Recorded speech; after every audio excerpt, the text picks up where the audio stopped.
Edgar Allan Poe. La máscara de la muerte roja. La muerte roja había devastado el país durante largo tiempo. Jamás una peste había sido tan fatal y tan espantosa. La sangre era encarnación y su sello, el rojo y el horror de la sangre. Comenzaba con agudos dolores, un vértigo repentino, y luego los poros sangraban y sobrevenía la muerte. Las manchas escarlata en el cuerpo y la cara de la víctima eran el bando de la peste que la aislaba de toda ayuda y de toda simpatía. Y la invasión, progreso y fin de la enfermedad se cumplían en media hora.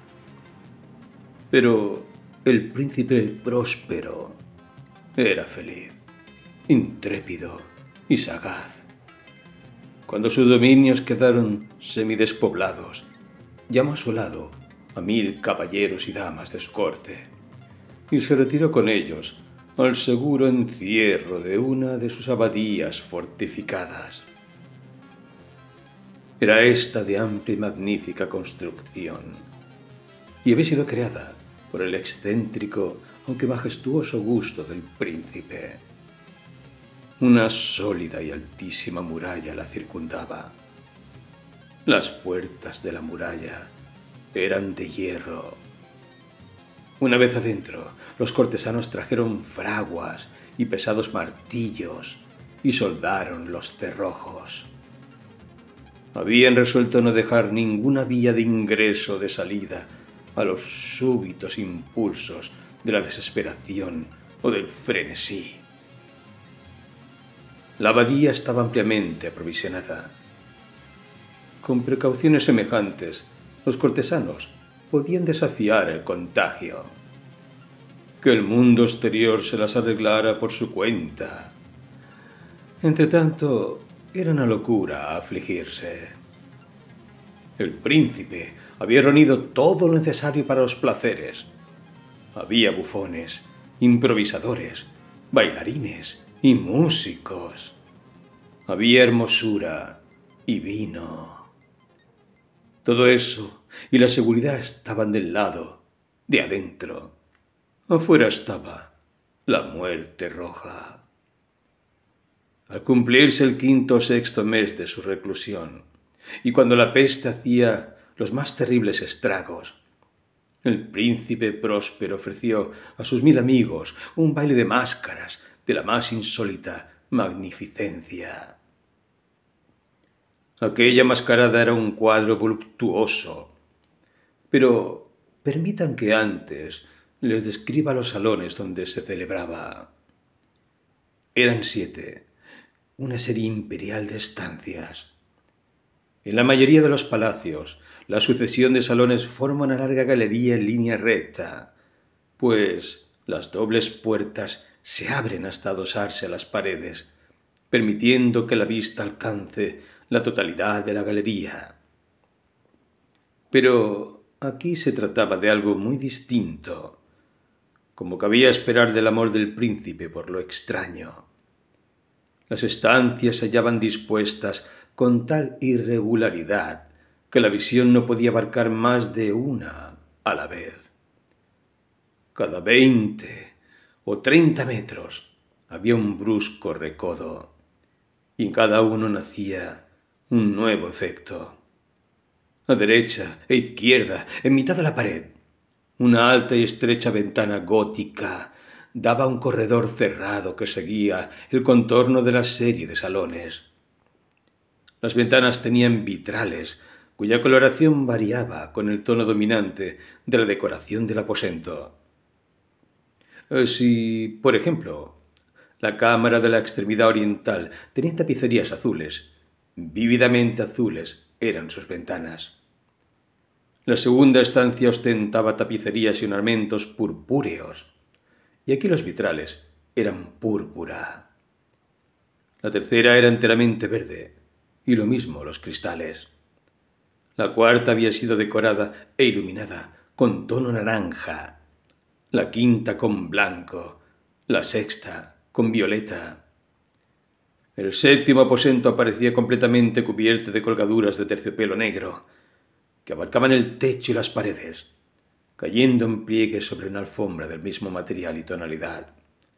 Pero en esta cámara el color de las ventanas no correspondía a la decoración. Los cristales eran escarlata, tenían un color de sangre.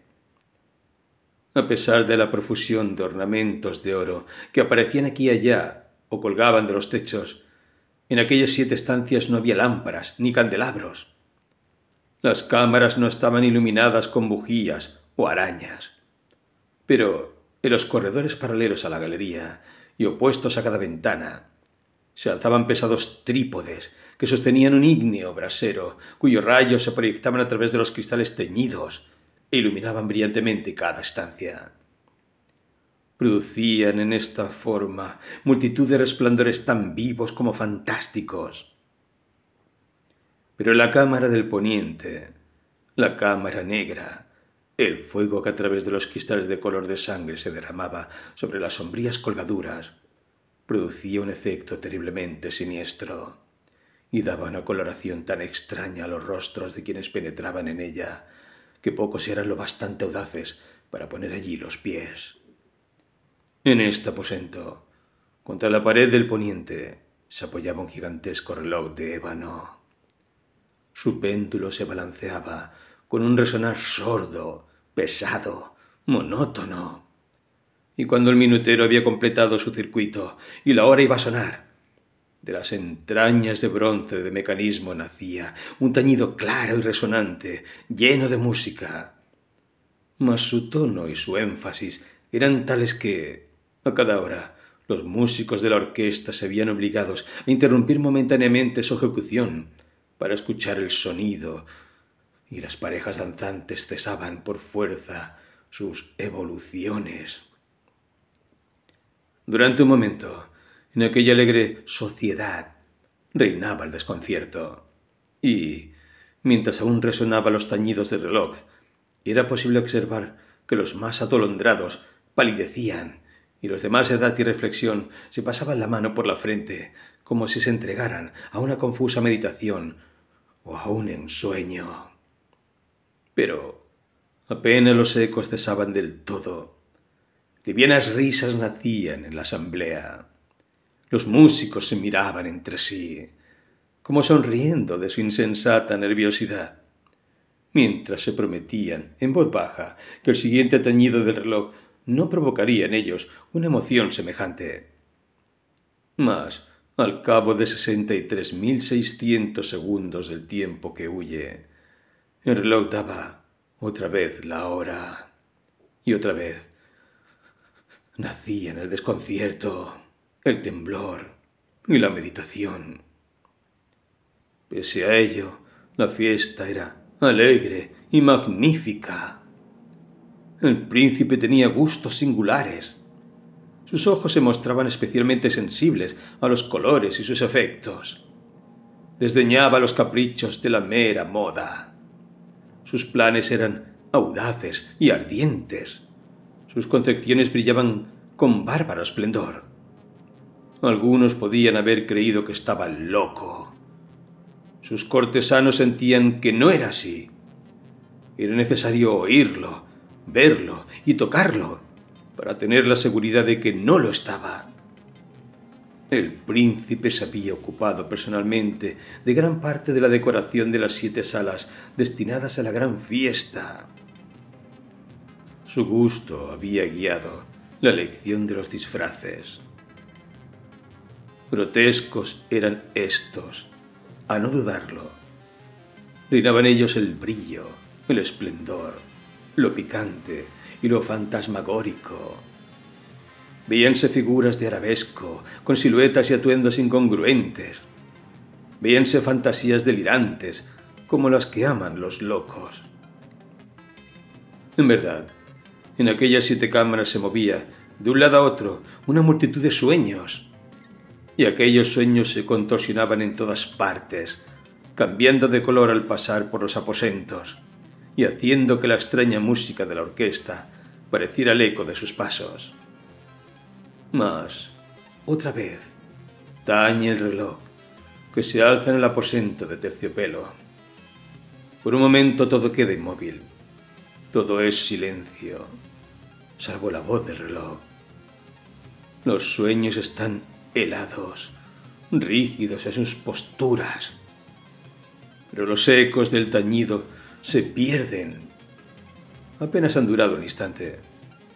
Y una risa ligera, a media sofocada, flota tras ellos en su fuga.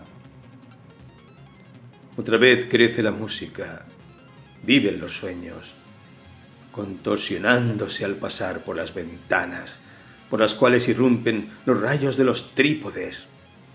Mas, en la cámara que da al oeste, ninguna máscara se aventura, pues la noche avanza y una luz más roja se filtra por los cristales de color sangre.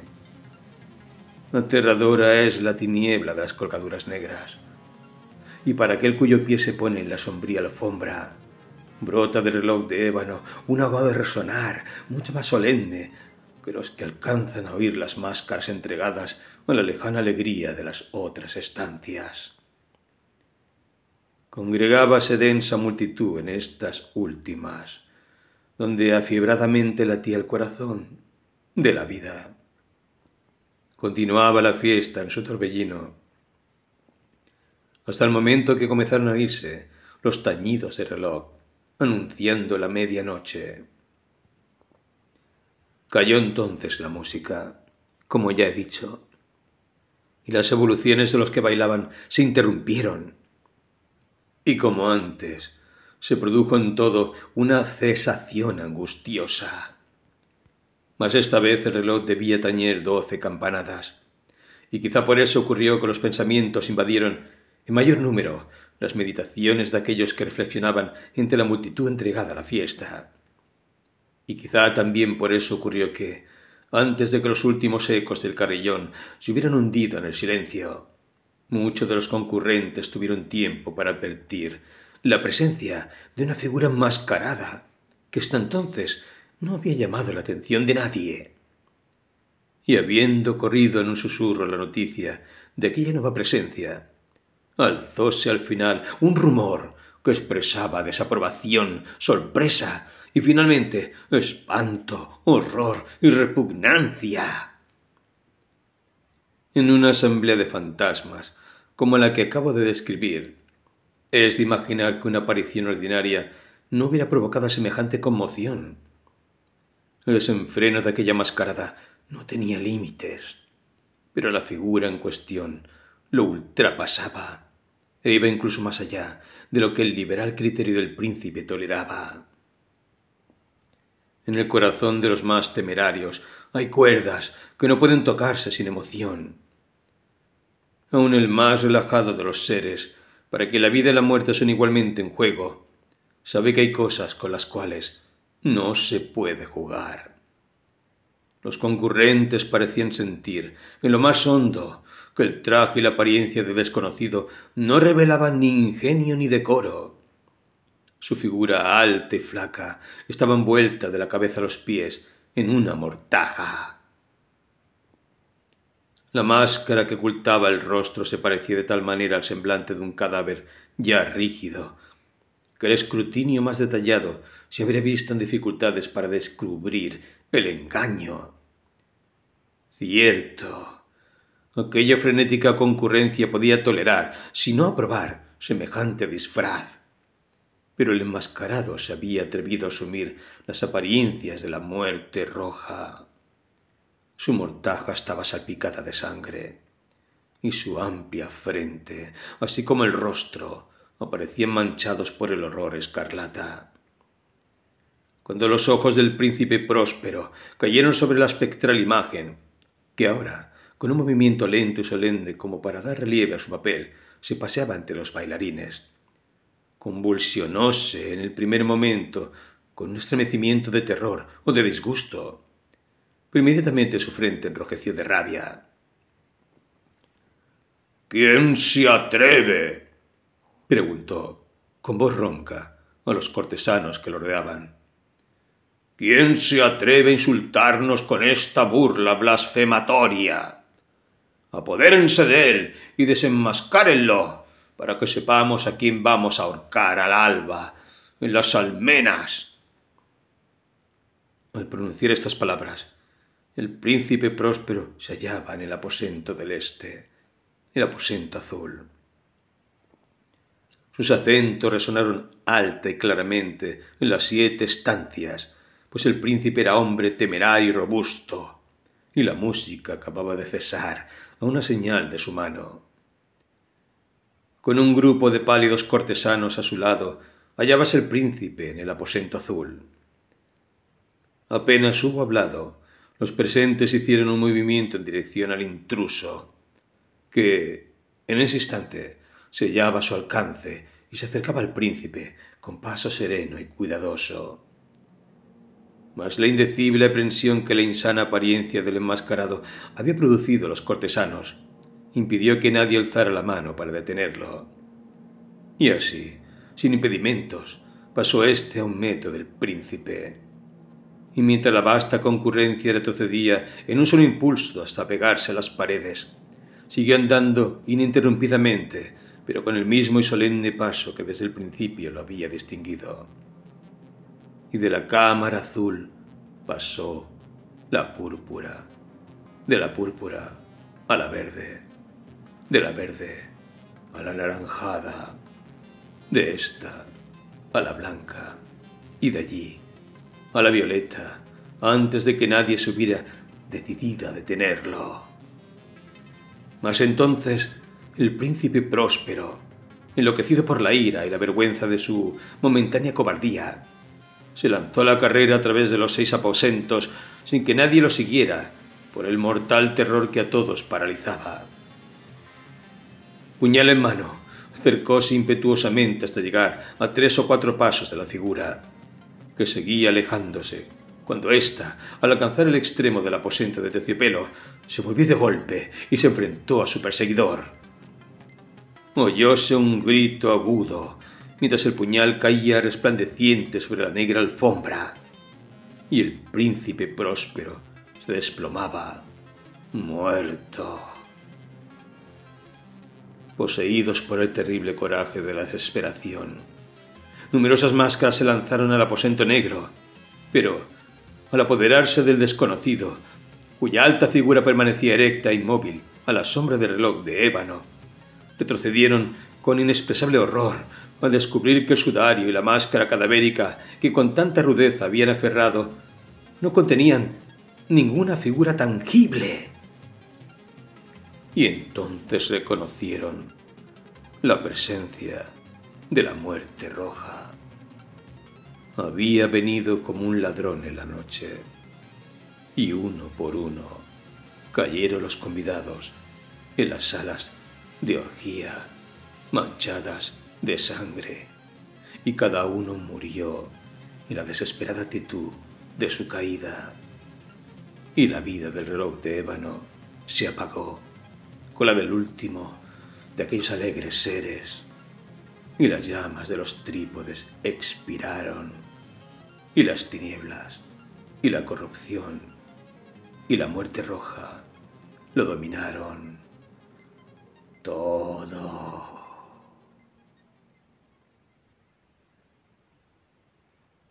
En este excelente cuento de Edgar Allan Poe, el reloj es un representante de la inevitabilidad de la muerte. Todo el jolgorio se detiene en cada golpe de hora del reloj. Este es un recordatorio constante de que nuestras vidas y nuestro tiempo de vida se están reduciendo constantemente. Cada campana fantasmal es la cuenta atrás de la muerte. También es un recordatorio de que el hombre no puede detener o ralentizar el tiempo. Continúa y no espera a nadie. Su último carillón representa, en última instancia, la aparición de la muerte y el final de la vida. Por lo tanto, El reloj marca la medianoche y aparece el extraño, con la medianoche simbolizando el fin de la vida. El extraño vestido, como víctima de la plaga, es la muerte misma. La personificación de la muerte se presta al tema de que en la muerte hay una verdadera igualdad. Tanto los pobres como los ricos eventualmente sucumbirán al alcance de la muerte. Las habitaciones representan las etapas de la vida. Las habitaciones comienzan en el este y avanzan hacia el oeste, como una metáfora del camino del sol. Esto conecta el ciclo del día con el ciclo de la vida. La mañana es el nacimiento, mientras que la noche es el final de la vida y finalmente la muerte. Cada habitación individual y su color tienen un significado simbólico que también se relaciona con el ciclo de la vida. El orden del ciclo de la vida también representa el camino que Próspero toma para someter a su invitado, no invitado. Hay que decir que Próspero es el príncipe. Mientras la muerte roja camina por cada habitación, también lo hace Próspero. Al final, Próspero, el príncipe, muere en la habitación negra.